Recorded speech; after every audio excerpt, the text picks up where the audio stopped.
ચાલો છોકરાઓ, આપણો જે લાસ્ટ વિડીયો હતો જે જ્યાંથી અટકી ગયો હતો ત્યાંથી આપણે શરૂઆત કરીએ. આપણે હેનરીના નિયમને સમજવાનો પ્રયત્ન કરીએ છીએ. તો હેનરીના નિયમ મુજબ પી ઇઝ ઇક્વલ ટુ કે એચ ઇન્ટુ એક્સ થશે. ક્લિયર છે?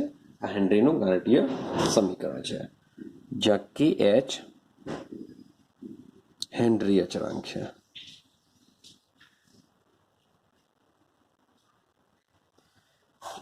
હવે કેચની જો વાત કરીએ તો કેચ શું છે, તો સેન્ટેન્સ સમજો. જુદા જુદા વાયુઓ માટે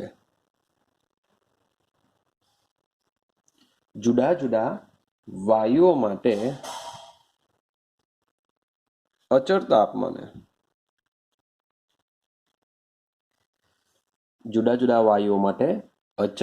તાપમાને KH ના મૂલ્યો જુદા જુદા હોય છે. એક આઈડિયા આવે છે? મીન્સ કે માની લઉં કે હું એક ટેમ્પરેચર ડિસાઇડ કરું T°C. રેડી? T°C O2 વાયુ માટે આ પ્રોસેસ કરાવું, H2 વાયુ માટે પ્રોસેસ કરાવું, N2 વાયુ માટે પ્રોસેસ કરાવું, તો ટેમ્પરેચર આ ટોને ટોન માટે સેમ છે, પણ ટોને ટોન વાયુ જુદા જુદા છે, માટે આ ટોને ટોનના જે KH ના મૂલ્ય છે એ કેવા હોય છે? જુદા જુદા હોય છે. તો એવું કહી શકાય કે જે KH નું મૂલ્ય છે એ વાયુના સ્વભાવ પર આધાર રાખે છે. જે KH નું મૂલ્ય છે એ શું છે? વાયુના સ્વભાવ ઉપર આધાર રાખે છે. મીન્સ કે જો વાયુ બદલાઈ જાય તો પણ KH નું મૂલ્ય બદલાઈ જશે. રેડી? ચાલો, એક બીજો પોઈન્ટ યાદ રાખવાનો છે તમારે. હવે માની લો કે એક જ વાયુ રાખું, એક જ વાયુ માટે તાપમાન બદલતા KH નું મૂલ્ય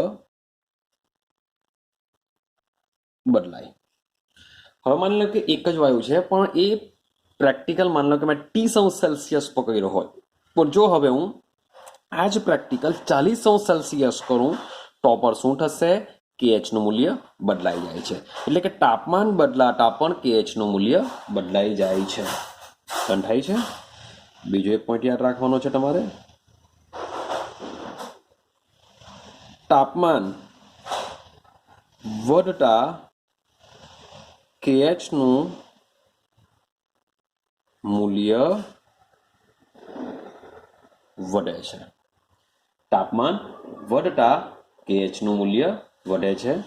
તો જે KH છે, KH માટે આ ત્રણ કન્ડિશન તમારે યાદ રાખવાની છે. ક્લિયર? આટલી વસ્તુ તમારે શું કરવાનું છે? હેનરીની જો થિયરી પૂછાય તો તમારે આટલે સુધી એનું લખવાનું છે. હવે વાત કરીએ એના અનુપ્રયોગો, મીન્સ કે હવે એના ઉપયોગોની વાત કરીએ કે હેનરીના નિયમનો ઉપયોગો શું છે. તો ઉપયોગો તમારે 3 આપેલા છે, 3 જ લખવાના છે. મોટે ભાગે 3 માર્ક્સમાં જો ક્વેશ્ચન પૂછે તો ખાલી થિયરી પૂછાશે. ઉપયોગની વાત કરીએ, જરાક સમજવાનો પ્રયત્ન કરજો. ચાલો, તો તમને આઈડિયા હશે જ. તમે ઠંડા પીણા પીવું છો. હવે ઠંડા પીણાની અંદર તમે કોકોકોલા લેવો કે થમ્સઅપ લેવો કે સ્પ્રાઇટ લેવો કે ફેન્ટા લેવો, વોટ એવર, સ્લાઇસ નહીં લેતા, પણ તે સિવાયના જે ઠંડા પીણા છે તેની આપણે વાત કરીએ છીએ. ચાલો, ત્યાર પછી સોડા વોટર મીન્સ કે સાદી સોડા લઈ લો. તમે શેમ્પેન લઈ શકો. પાર્ટી કરવાની વાત નથી ચાલતી, માત્ર સમજવાનું છે. શેમ્પેન લઈ લો.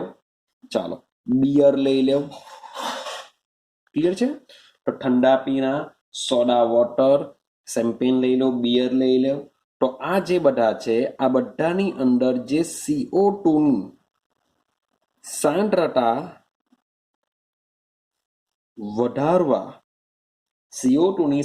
વધારવા માટે બોટલને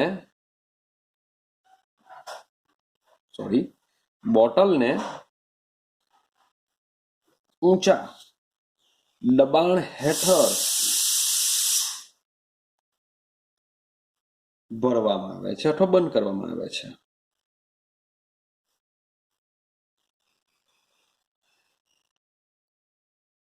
ક્લિયર થઈ છે ને પહેલો ઉપયોગ કે જે ઠંડા પીણા છે, સોડા વોટર છે, શેમ્પેન છે, બિયર છે વગેરેમાં જે CO2 ની જે સાંદ્રતા વધારવા માટે બોટલને ઊંચા દબાણે બંધ કરવામાં આવે છે। મીન્સ કે એમાં જે CO2 વાયુ છે એ CO2 વાયુ ખૂબ જ વધુ દ્રાવ્ય કરવામાં આવે છે અને બંધ કરવામાં આવે છે। એટલે મીન્સ કે તમે જેવી બોટલ ખોલશો એટલે સીધું મીન્સ કે શું થશે, CO2 બહાર નીકળશે, જેથી તમને આઈડિયા આવી ગયા છે કે તમે બોટલ જ્યારે ઓપન કરો છો ત્યારે મોટા ભાગે થોડુંક શું કરશે, એના બબલ્સ બહાર નીકળતા હોય છે। તો બીકોઝ ઓફ એ ઊંચી સાંદ્રતાએ CO2 વાયુ દ્રાવ્ય કરેલો હોય છે। તો એનો પહેલો ઉપયોગ છે। બીજા ઉપયોગની વાત કરું, જે સ્કુબા ડ્રાઈવર છે, સ્કુબા ડ્રાઈવર, સ્કુબા ડ્રાઈવરને આપણે ગુજરાતીમાં ઇંગ્લિશમાં છે under water diving. Under water diving means કે જે દેશી ભાષામાં ગુજરાતીમાં વાત કરતો મરજીવા। ક્લિયર? તો આ જે મરજીવા છે એ શું કરતા હોય છે, સમુદ્રની અંદર જતા હોય છે।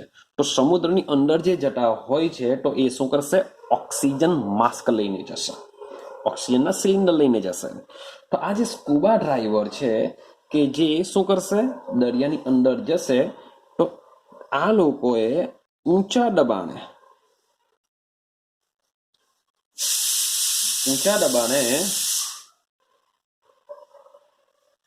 શ્વસન કરવું પડે છે।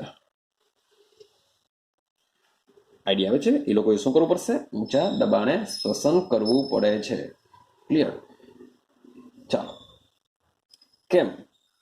તો આ જે ઓગળેલો જે વાયુ છે પાણીની અંદર, જે ઓગળેલો વાયુ છે એ વાયુની ઊંચી સાંદ્રતા સાથે મેળ પાડવો પડે છે અથવા તો એક સરખા થવા પડે છે। ચાલો, ક્લિયર થાય છે? તો જે સિલિન્ડરમાં જે પ્રેશર હોય છે, અંદર પાણીની અંદર જે પ્રેશર હોય છે એ કેવું કરવું પડતું હોય છે, ઇક્વલ કરવું પડતું હોય છે। આઈડિયા આવે છે? હવે જ્યારે નીચે એ લોકો જાય છે ત્યારે થશે શું, તો દબાણનો જે વધારો છે, મીન્સ કે જેમ જેમ આપણે પાણીની અંદર જશું તેમ તેમ શું થશે, દબાણ વધે। તો આ જે દબાણનો વધારો છે, તો આ જે દબાણનો વધારો લોહીમાં, બ્લડમાં વાતાવરણીય વાયુઓની દ્રાવ્યતા વધારે છે। વાતાવરણીય વાયુની દ્રાવ્યતા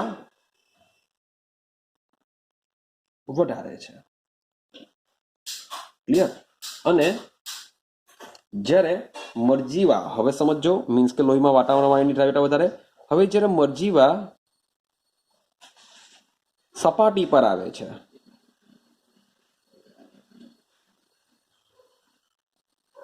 સપાટી પર જેમ જેમ આવે તેમ તેમ શું થશે, નીચે દબાણ વધારે હોય પણ જેમ જેમ સપાટી પર આવશે તેમ તેમ દબાણ ઓછું હોય છે। તો જેમ જેમ સપાટી પર આવે છે તેમ દબાણ ઘટે છે। એટલે થાય છે દબાણ શું થશે, ઘટે છે। અને ઓગળેલા વાયુ, જે ઓગળી ગયેલા જે વાયુ છે એ વાયુ શું કરશે, મુક્ત કરે છે। ઓગળેલા વાયુ મુક્ત કરે છે। ચાલો, તો એની લીધે શું થશે કે જે લોહીમાં નાઇટ્રોજનના પરપોટા પેદા થાય છે।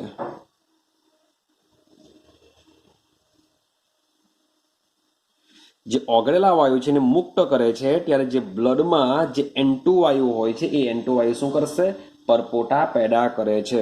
ને આ પરપોટાને લીધે જે કેશનળી છે એ કેશનળી બંધ કરી દે છે।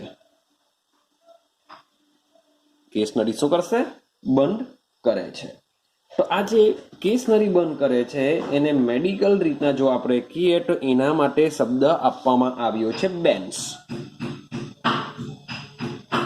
એના માટે શબ્દ શું આપવામાં આવે છે, બેન્સ કરે છે, જે ખૂબ જ પીડાકારી હોય છે અને કોઈક વખત જીવલેણ પણ હોય છે, પીડાકારી હોય છે અથવા જીવલેણ પણ હોય છે. તો આવા બેન્સ ની ઉત્પન્ન થાય, ન ઉત્પન્ન થાય તેના માટે શું કરવું? તો આવા બેન્સ ન ઉત્પન્ન થાય અને લોહીમાં N2 ન જાય તો આ અસરને દૂર રાખવા માટે જે મરજીવા છે એ મરજીવા સમજો 11.7% હિલિયમ ગેસ, 56.2% N2 ગેસ અને 32.1% O2 ગેસ ધરાવતા સિલિન્ડર વાપરે છે. પહેલાના સમયમાં માત્ર O2 અને He નું મિશ્રણ ધરાવતું જ સિલિન્ડર વાપરવામાં આવતું હતું, પરંતુ એના દ્વારા બધી સમસ્યાઓ થતી હતી, જેને લીધે જે મરજીવા છે એ મરજીવા શું કરશે? હિલિયમ, N2 અને O2 એના જે પર્સન્ટેજ આપેલા છે, પર્સન્ટેજ પર તમારે શું કરવાના છે? યાદ રાખવાના છે. યાદ રાખવા માટે એક ટ્રીક જો વાપરીએ તો બનાવીએ થોડીક ટ્રીક.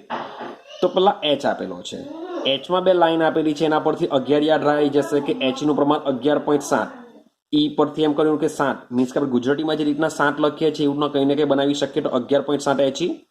O2 ની વાત કરીએ, ઓક્સિજનનો પરમાણુ દર છે 16, એવા બે છે, 16 32.1 યાદ રહી જશે. તો આ બેનો સરવાળો કરશો, એને 100 માંથી બાદ કરશો તો N2 નું પ્રમાણ પણ તમને મળી જશે. તો થોડીક ટ્રીક વાપરશો તો આ સિલિન્ડરની અંદર કયા કયા વાયુઓના પ્રમાણ કેટલા ભરેલા છે એ પણ તમે ઇઝીલી યાદ રાખી શકશો. ક્લિયર થાય છે? ચાલો, આવી જ વસ્તુ સેમ જે પર્વતારોહકો છે, મીન્સ કે જે પર્વત ઉપર ચઢાણ કરે છે, તેમાં પણ સેમ આ પ્રકારના સિલિન્ડરનો ઉપયોગ થતો હોય છે. અહીં આવે છે તો આ છે હેનરીનો નિયમ. હવે તાપમાનની અસર જરાક સમજીએ.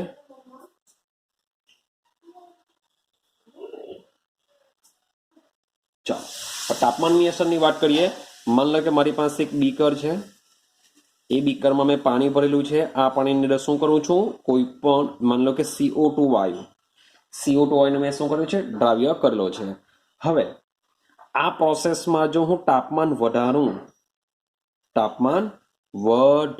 તો શું થાય? તો આ જે દ્રાવણ બનાવતી વખતે જે CO2 વાયુ છે એ દ્રાવકમાં જઈને CO2 એઝ અ પ્રવાહી તરીકે જ રહે છે. કારણ કે દ્રાવક પ્રવાહી હોય તો જે વાયુ છે, વાયુ પર શું કરશે? પ્રવાહી સ્વરૂપમાં રૂપાંતર પામી જશે. હવે જેવું તમે તાપમાન વધારવાની વાત કરશો એટલે જે વાયુ છે, વાયુ શું કરશે? સીધો જ પ્રવાહીમાંથી વાયુ ખૂબ જ ઇઝીલી બની જશે અને દ્રાવણની સપાટી છોડીને અવકાશમાં ચાલ્યો જશે. તો તાપમાન જો વધારવામાં આવે તો બોલો દ્રાવ્યતા શું થશે? ઘટશે. આઈડિયા આવે છે કંઈ? તાપમાન જો વધારવામાં આવે તો દ્રાવ્યતા શું કરશે? ઘટશે. ક્લિયર છે? તો એ સેટેલિયનના સિદ્ધાંત પ્રમાણે બી સમજી શકાય, કારણ કે આ પ્રોસેસ કેવી હોય છે? ઉષ્માક્ષેપક હોય છે. મીન્સ કે દ્રાવ્ય વત્તા દ્રાવક બનશે શું? દ્રાવણ. પ્રોસેસ કેવી હોય છે? આ ટુ વે રિએક્શન હોય છે, સંતુલન સ્થપાયેલું હોય છે અને સાથે સાથે ઉષ્માક્ષેપક છે, એટલે અહીંયા ઉષ્મા હોય છે. હવે જો તાપમાન વધારીએ તો અહીંયા ઉષ્મા વધવાની એટલે પ્રોસેસ કઈ દિશામાં જશે? પ્રતિગામી દિશામાં જશે. અને પ્રતિગામી દિશામાં જો થાય તો દ્રાવ્ય અને દ્રાવક છૂટા પડશે. માટે જ્યારે વાયુમય દ્રાવ્યની પ્રવાહી દ્રાવકમાં દ્રાવ્યતાની જો વાત કરતા હોઈએ અથવા બાષ્પ દબાણ વધશે. જો બંધ પાત્ર હોય ને ટેમ્પરેચર તમે વધારો તો, કારણ કે જે ગેસ છે, ગેસ શું કરશે? દ્રાવણની સપાટી છોડીને ઉપર જશે, એટલે કે બાષ્પ દબાણ વધશે, પણ દ્રાવ્યતા શું થશે? ઘટશે. તો આટલું તમારે શું કરવાનું છે? હેનરીના નિયમમાં યાદ રાખવાનું છે. ક્લિયર છે? તો હેનરીની જે થિયરી છે ખૂબ જ ઇમ્પોર્ટન્ટ છે બોર્ડની દ્રષ્ટિએ. હવે પછી ફરીથી પાછી એક થિયરી આવે છે, એ બી ખૂબ જ ઇમ્પોર્ટન્ટ છે. એના પણ બોર્ડમાં પૂછાવાના ચાન્સ બહુ બધા વધારે છે. સાથે સાથે ગુજકેટ, JEE નીટ લેવલ પર બી આ લોકોના ક્વેશ્ચન નીકળતા હોય છે. માટે આના પછીની જે થિયરી છે એને પણ એકદમ સારી રીતના સમજવાનો પ્રયત્ન કરજો. ચાલો સમજો. હવે આપણે જોવાના ટોપિકનું નામ છે, સમજવાનો પ્રયત્ન કરજો, બરાબર સમજજો.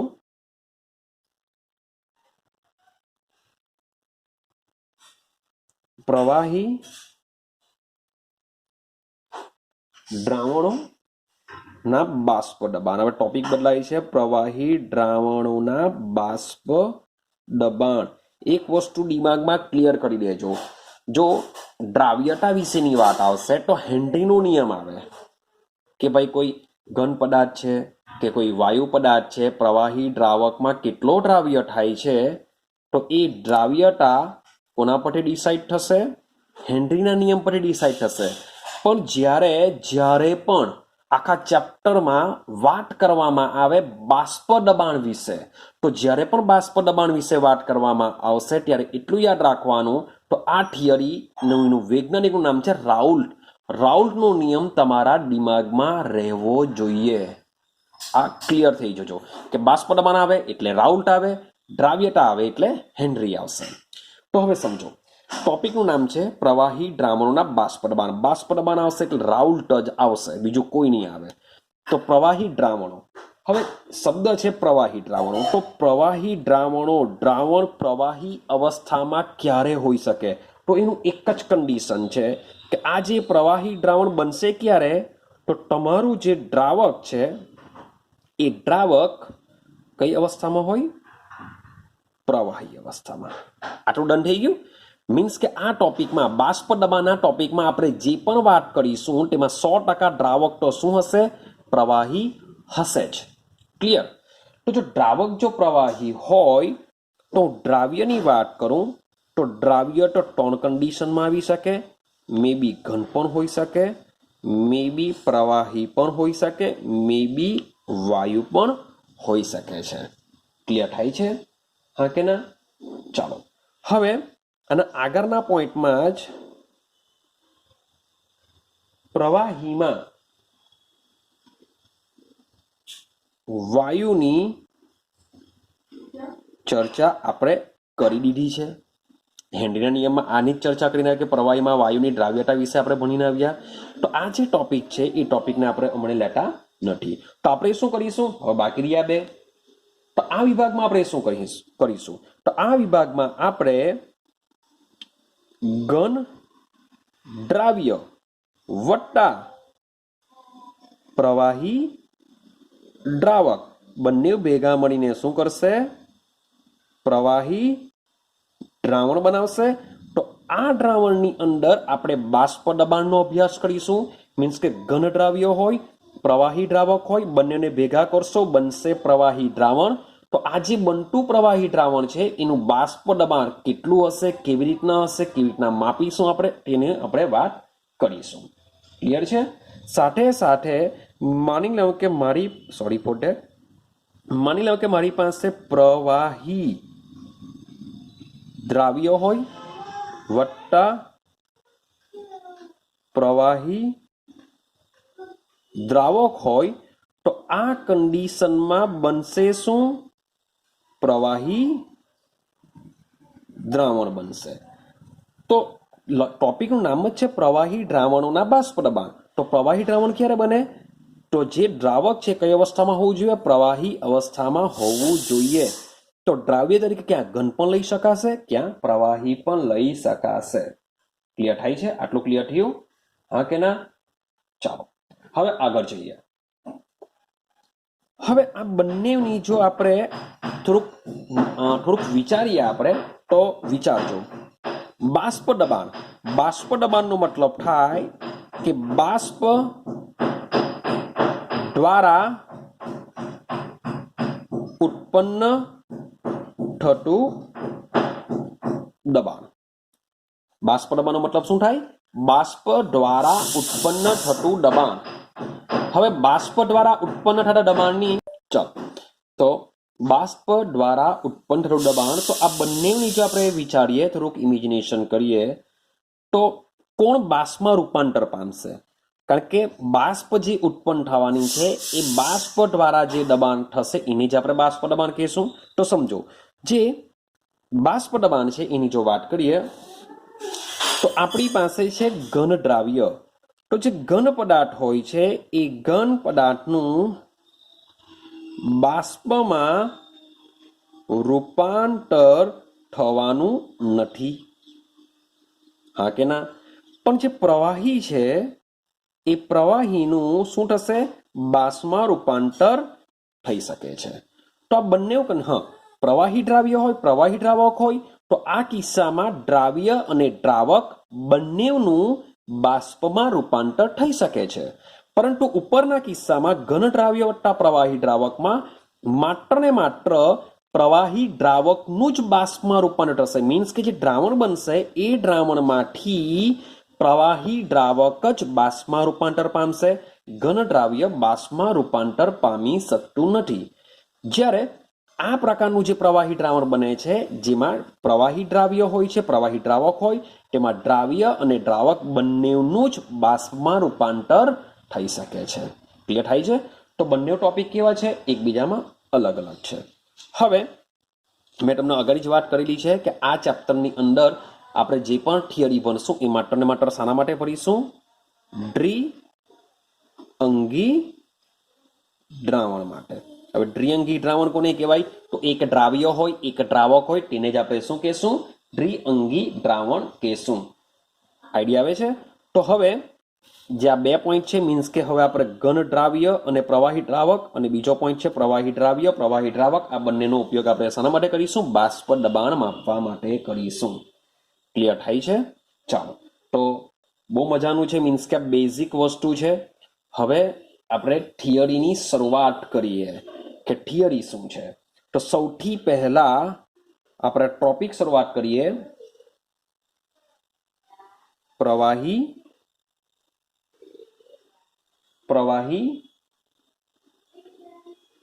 દ્રાવણોના બાષ્પ દબાણ.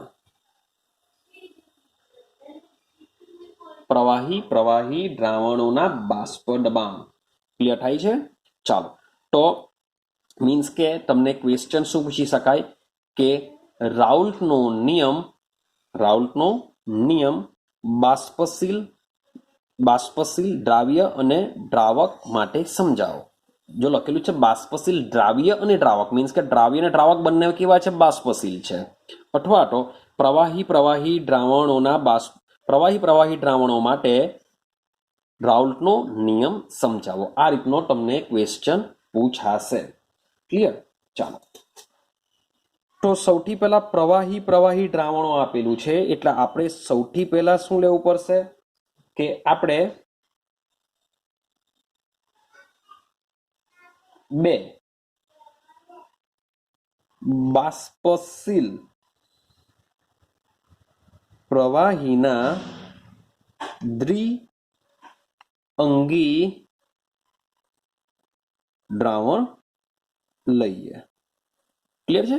કારણ કે બંને પ્રવાહી છે એટલે બે, કારણ કે પ્રવાહી શું કરશે? બાષ્પમાં રૂપાંતર પામી શકે છે. ચાલો, તો આપણે બે બાષ્પશીલ પ્રવાહીના દ્વિઅંગી દ્રાવણ લઈએ. હવે તમે જોશો તો દ્વિઅંગી દ્રાવણ છે. દ્વિઅંગી દ્રાવણમાં શું હશે? બે ઘટક હશે. મીન્સ કે એક દ્રાવ્ય હશે, એક દ્રાવક હશે. તો બંનેને અલગ અલગ દર્શાવવા માટે આપણે શું કરીશું? નંબરિંગ કરીશું. ચલો, તો બીજા પોઈન્ટમાં આપણે શું કરીએ? નંબરિંગ કરીએ કે ધારો કે બે ઘટકોને 1 અને 2 તરીકે દર્શાવીએ. મીન્સ કે બે પ્રવાહી લીધેલા છે, એમાં એક દ્રાવ્ય હશે, એક દ્રાવક હશે, બે ઘટકો છે. તો બે ઘટકોને મેં શું કર્યું? 1 અને 2 નંબર તરીકે દર્શાવીએ છીએ. હવે આપણે ટોપિકમાં બાષ્પ દબાણ ભણવાનું છે. હવે બાષ્પ દબાણ દબાણ ક્યારે આપણે ભાઈ જાણી શકીએ? તો ભાઈ પાત્ર બંધ હોવું જોઈએ. જો પાત્ર ખુલ્લું હોય તો એ બધું વાયુ વાતાવરણમાં ચાલ્યો જશે ને વાતાવરણનું દબાણ હોય છે 1 બાર, જેથી આપણે દબાણ પણ 1 જ બાર મળશે. એ તો કોઈ પણ વાયુ લઈ લો તો 1 જ બાર મળશે. પરંતુ આપણે એવું નથી કરવાના. આપણે શું કરીશું? બંધ પાત્ર લેશું. તો બંધ પાત્રમાં જે દબાણ દર્શાવશે તે આ લોકોનું આવી શકે. માટે આપણે શું કરીએ? હવે જો આ દ્રાવણને બંધ પાત્રમાં જો આ દ્રાવણને બંધ પાત્રમાં લઈએ તો, કારણ કે બંને શું કરશે? બાષ્પશીલ છે. માટે બંને ઘટકો બાષ્પીભવન પામશે. બંને ઘટકો શું કરશે? બાષ્પીભવન પામશે. અને તમે સંતુલનમાં ભણીને આવ્યા છો આ ટોપિક કે કોઈ પણ તમે પ્રવાહીને જ્યારે બંધ પાત્રમાં મૂકો છો ત્યારે પ્રવાહી શું કરશે? એનું બાષ્પમાં રૂપાંતર થશે. તો જે ઉપરની બાષ્પ છે એ પાત્રને છોડીને જતી નથી, કારણ કે પાત્ર બંધ છે. તો એ બાષ્પ અને પ્રવાહી વચ્ચે સંતુલન સ્થપાયેલું હોય છે. તો આમાં પણ શું સ્થપાશે? સંતુલન સ્થપાશે. માટે બંને ઘટકો જે બાષ્પીભવન પામશે અને કોઈ એક સમયે બાષ્પકલા, એટલે કે જે બાષ્પીભવન પામેલા છે વાયુ, એને આપણે કહીશું બાષ્પકલા અને પ્રવાહી કલા વચ્ચે સંતુલન સ્થપાશે. સંતુલન સ્થપાશે. તો આને સમજવાનો પ્રયત્ન કરો કે મેં શું કરેલું છે. સમજવાનો પ્રયત્ન કરજો. અહીંયા આકૃતિ આપણે દોરવાનો પ્રયત્ન કરીએ. મારી પાસે એક બીકર છે. ક્લિયર? આ બીકરને મેં શું કરેલું છે? બંધ કરી દીધેલું છે. આ બીકરની અંદર મેં દ્રાવણ લીધેલું છે. દ્રાવણ. તો દ્રાવણની અંદર શું છે? પ્રવાહી દ્રાવ્ય છે અને પ્રવાહી દ્રાવક છે. તો પ્રવાહી દ્રાવ્ય અને પ્રવાહી દ્રાવકનું મિશ્રણ આમાં લીધેલું છે. ક્લિયર? હવે થવાનું શું? થોડા સમય પછી તમે ઓબ્ઝર્વેશન કરશો તો દ્રાવ્ય અને દ્રાવક આ બંને શું કરશે? એના બાષ્પ સ્વરૂપે દ્રાવણની સપાટી ઉપર જશે. કેટલાક એની નજીક બી હશે. તો કેટલાક અણુઓ શું કરશે? ફરીથી પાછા દ્રાવકમાં જશે અને કેટલાક અણુઓ શું કરશે? વાયુ અવસ્થામાં જશે. તો આ જે બાષ્પ કલા છે, આ જે પ્રવાહી કલા છે, તેમની વચ્ચે શું સ્થપાશે? સંતુલન સ્થપાશે. કારણ કે આપણે બાષ્પ દબાણ ક્યારે અચળ થશે? તો બાષ્પ દબાણ ત્યારે જ અચળ થાય કે જ્યારે આ બે વચ્ચે સંતુલન સ્થપાયેલું હોય. સંતુલન સ્થપાય ત્યાર પછી જ આપણે આનું બાષ્પ દબાણ માપી શકીએ છીએ. કારણ કે શરૂઆતમાં શું થવાનું? શરૂઆતમાં કે આ પ્રવાહી કલામાંથી બાષ્પ કલામાં જવાવાળા અણુઓની સંખ્યા ઓછી હોય છે. જો શરૂઆતમાં આપણે માપવાનો પ્રયત્ન કરીએ તો બાષ્પ દબાણ ઓછું બતાવશે. ક્લિયર? હવે જેમ જેમ બાષ્પ દબાણ વધતું જશે, પરંતુ કોઈ એક સમય એવો આવશે કે આ બાષ્પના જે અણુઓ છે એકબીજા અંદર અથડાઈને અથવા તો દ્રાવણની સપાટી સાથે અથડાઈને ફરીથી પાછા ક્યાં જશે? દ્રાવણમાં જશે. માટે જ્યાં સુધી સંતુલન ન સ્થપાય ત્યાં સુધી આ જે બાષ્પ દબાણ છે એ તમને શરૂઆતમાં વધારે જોવા મળે, પછી ઘટતું જોવા મળશે. તો એક ચોક્કસ જોવા મળશે નહીં.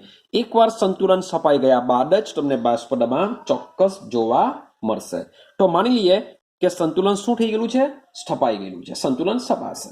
હવે આપણે માપી લેશું. હવે ધારો કે કુલ બાષ્પ દબાણ આપણે પીથી દર્શાવીશું. કુલ છે એટલે આપણે અહીંયા ટોટલ લખીશું. કુલ એટલા માટે કે દ્રાવ્ય અને દ્રાવક બધું ભેગું થઈને બનશે. તો કુલ બાષ્પ દબાણ ટી ટોટલ છે. રેડી? અને આપણે બે ઘટકના આ કુલ બાષ્પ દબાણ કોનું છે? બે ઘટકો, એક છે દ્રાવ્ય અને દ્રાવકનું છે. તો માટે એ બે ઘટકો અને ઘટક 1 અને 2 ના ઘટક A અને 2 ના આંશિક દબાણ અનુક્રમે P1 અને P2 છે. ક્લિયર થાય છે? ચાલો બીજી એક વસ્તુ ધારી લેશું આપણે. P1 અને P2 છે, મીન્સ કે આંશિક દબાણ ધારી દીધા. બીજી એક ધારીશું તથા ઘટક 1 અને 2 ના મોલ અંશ x1 અને x2 છે. ક્લિયર છે? હવે આને જ આપણે કન્ટિન્યુ નેક્સ્ટ વિડીયોમાં કરું છું, તો આના પછી નેક્સ્ટ વિડીયો બી કન્ટિન્યુ તમારે જોવો પડશે.